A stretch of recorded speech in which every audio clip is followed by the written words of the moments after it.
thank you all for being here on this day of remembrance. Every generation has its war, and I served in Iraq. I believe the Iraq War was a mistake, but as a Marine, I knew that I never wanted somebody to go in my place.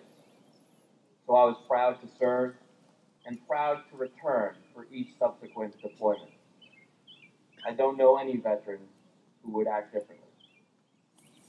We were dedicated to our mission to rebuild a shattered country, to save lives, Iraqi and American alike, and to make the most of a misforgotten war. I served with some of the best Americans I will ever meet, and I feel lucky to be one of the ones who came home. The 4,410 who did not come home didn't volunteer to die, but they did volunteer to go. And living in a democracy as we do, any one of us here today could be on one of those killed in action lists in times past, present, or future, if not for such brave volunteers. My favorite quote, which helped inspire me to volunteer myself when I read it every Sunday on the walls of my college church, reads, "While a bright future beckons, they freely gave their lives and fondest hopes for us and our allies, that we might learn from them courage in peace to spend our lives making a better world for others." Too often we remember the first part, honoring those who gave their lives, without dedicating ourselves to the obligation that comes with it, finding the courage in our own lives to make a better world for others. Our veterans remain willing and able to continue to make a better world for others. A great example is James Hassel from my 2nd platoon. He saved the life of Ryan Borgstrom from Vermont after Ryan was hit by a grenade in the jaw. James carried Ryan on his back out of a building and through machine gun fire to safety. He was a hero. But that wasn't enough. Like many of us, James wanted to continue serving after he got out. So he went to nursing school and got a good job where he could save lives back here at home. Now, while James had a good job, he still suffered from post-traumatic stress, a completely treatable condition if given the proper care. But when James went to the VA, they didn't have the counseling resources he needed. So they just gave him medication. Too much medication. At the age of 30, James died of a heart attack. The man he saved, Ryan, is still waiting for the knee replacement he needs to recover from that grenade he sustained in his jaw.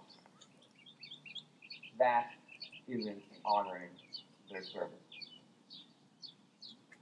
We can do better. The travesty of care at the VA, which demands not just another investigation by Congress, but serious action and accountability, is not just failing to meet a basic expectation that we care for those who have borne the battle, but a tremendous lost opportunity for veterans like James to continue serving and making America a better place.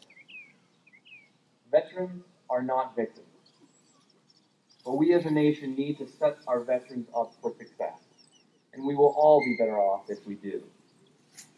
Veterans return with unparalleled leadership experience, tremendous discipline, and unrivaled commitment to service. It's why veterans are disproportionately CEOs of Fortune 500 companies. Our job as American citizens is twofold. First, take care of our veterans. But second, recognize the opportunity this new generation of veterans offers to help get our country back on track. Let's start by demanding that Congress fix care for our veterans, because that is a basic expectation.